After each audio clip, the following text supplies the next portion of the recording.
What's up, guys? Welcome to another Fantasy Joe video. Today we're doing a 2-quarterback mock draft from the 103, randomly selected as always, half-point PPR. Please like, comment, subscribe. Really helps out the channel. And if you guys have not seen it, check out. I just put out a video, Rookie Dynasty Rankings. I will link above. Check that video out. It's done pretty well so far. And we'll hop into this draft. So yeah, 2-quarterback league, drafting from the 103. So it went McCaffrey, Patrick Mahomes. I'm gonna snag Josh Allen here at the 103. Think he's worthy of it, especially when they didn't draft a running back. I think passing on Devin, Singletary, and Zach Moss greatly benefits Josh Allen this year. They're going to be slinging the ball a lot more. Or not more, but they're going to keep up with how they were playing last year, I think. And I think that is going to be huge for his fantasy success. So I'm going to take Josh Allen here. He's firmly supplanted as my QB2 going into the year, so that's why we took him that high. All right, Stefon Diggs, Austin Eckler, DeAndre Hopkins are still available. Justin Herbert.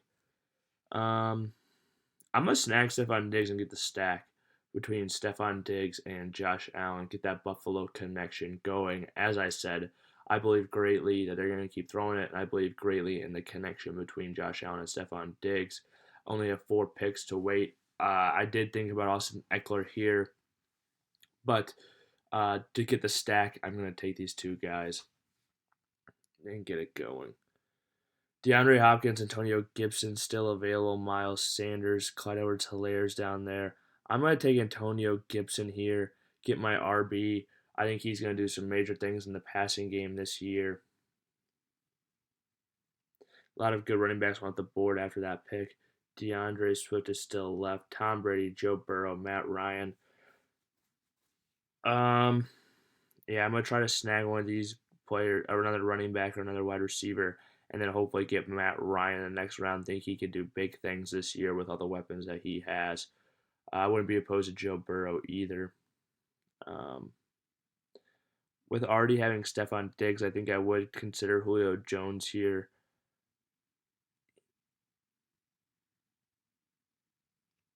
You know what? I'm going to take Julio Jones here, and then I'm going to try to snag Matt Ryan the next round, get another stack going. They don't have the touchdown connection that the other two do, but I still think it can be pretty dynamic. So I'm going to take Julio here. And Matt Ryan is still available, so we're going to select him here. I'm going to take Matt Ryan. As I said, he just has so many weapons with Julio, Calvin Ridley, Kyle Pitts, Mike Davis in the backfield. You know, Hayden Hurst is still there, solid option. I think there's too many weapons there for him to not succeed. Arthur Smith coming in as the new offensive coordinator. I'm going to buy into the offensive system. I'm going to buy into the fact they didn't invest in a running back, and they're not going to be able to run the ball as much as they want to. They're going to have to throw it, and they're probably going to be trailing in some games too. So I'm going to take him. As I said, get 2 stacks, get that Josh Allen, Stefon Diggs stack working, get that Matt Ryan, Julio Jones stack working, and Myles Gaskin made it back to me in this round, which is absolutely awesome. I was actually going to take Myles Gaskin. Was the reason I was considering not taking Julio and maybe going in a different direction was that round, was because I was considering going running back, hoping to get somebody of Myles Gaskin's caliber. He's still available in this round, though. I'm going to take him there, and I absolutely love my starting lineup currently of Josh Allen, Matt Ryan, Antonio Gibson, Myles Gaskin, Stefon Diggs, and Julio Jones. Pretty mean team if you do ask me. A team that's going to be able to compete for sure. Okay, so we still have Brandon Ayuk, Tyler Lockett as far as receivers go. I'm interested in both of those guys. Also interested in Kareem Hunt and Travis Etienne, both still remaining as a flex option. I'm between Tyler Lockett and Etienne, I think, for my flex. Really tough. As I have that 18 picks till my next selection too. So whoever I select, I probably will not receive the other one. You know what? I'm going to take the running back just because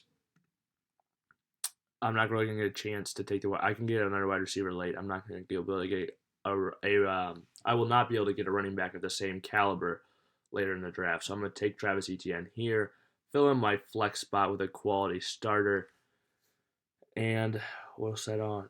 Yeah, I think Etienne this year. Sure, I think James Robinson could steal some first and second down work from him, but I think he's going to for sure get that pass catching down work.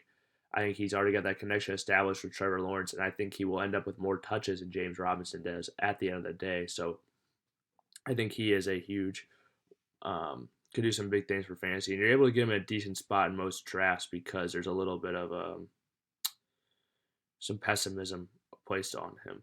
Deebo Samuel's still available. I'm going to select him here. I think he has so many design touches in the offense. I'm not worried about the rookie quarterback nearly as much. Okay. For my third quarterback, Justin Fields is available. He's enticing, but I'm really looking at either Jameis Winston or Sam Darnold later in the draft. Those are my two targets. I think Jameis could be absolutely spectacular for fantasy. Don't know why he goes so late in drafts. He's a guy I pretty much try to land on every two quarterback league I do because of that upside. Sam Darnold's another one of those guys I target late, but I still, as much as I like Sam Darnold, he doesn't offer that upside that Jameis does. We've already seen him produce in a major way for fantasy at an elite level in his past. Now he's had a year to learn, has got the LASIK, has learned from Sean Payton. There's a lot of things heading in the right direction for him. Okay, so I'm going to take, looking at the running backs, there's nobody that really gets me excited. Looking at the pass catching options, there's nobody that really sticks out either, honestly. So I am going to select, you know what? I'll take Curtis Samuel from Washington. I'll take the shot on him, the gadget guy.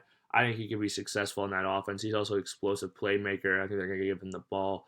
He gets to go back with Ron Rivera, who was there when he was drafted in Carolina. I think he has a vision for him, as well as their offensive coordinator, Scott, is Norv Turner's son. I think his name is Scott Turner, but going to be, similar system to that. So I'll grab him. I feel like I've got some really solid flex slash receiver backup as well as some solid running backs. Justin Fields is still available. I'm going to select Devin Singletary here. I think he could be the guy in Buffalo. I think he's a good value. I'm going to take him there. And I'm finally able to snag Jameis in one of these leagues. I'm going to take Jameis here and not look back. I love that quarterback depth I have now. Let's say Matt Ryan isn't a stud. I can move on from him. And either way, Jameis is going to have a trade value if he's as good as I think he will be in fantasy football this year. Let's take a look at the tight ends that are still available. Robert Tonyan. Honestly, in Dynasty, I think this is a chance. I think I'd throw in some low ball offers and some Packers if I was in a Dynasty league, just because I think there's a chance somebody panics and sells you one. I'll take Robert Tonyan here with the upside that he has, a double-digit touchdowns that he proved last year. Finish out that starting lineup for me. And now let's take a look at the rest of the options that we have. T.Y. Hilton still available. I'm going to snag Cole Beasley, get another one of those Buffalo guys. Feel like I could start him whenever I need to. We'll see who is available when we come back around to our next pick. Philip Lindsay was taken in the 14th round. I think that was a great value pick there.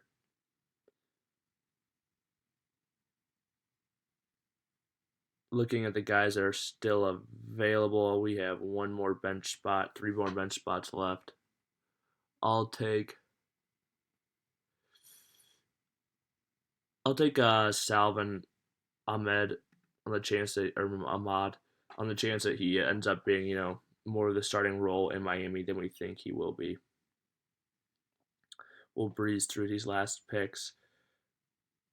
Not super excited about Jameson Crowder in New York anymore with Elijah Moore there. I will take a shot on... Honestly, I'll take a shot on Parris Campbell being that weapon in Indianapolis that they need. Take him there.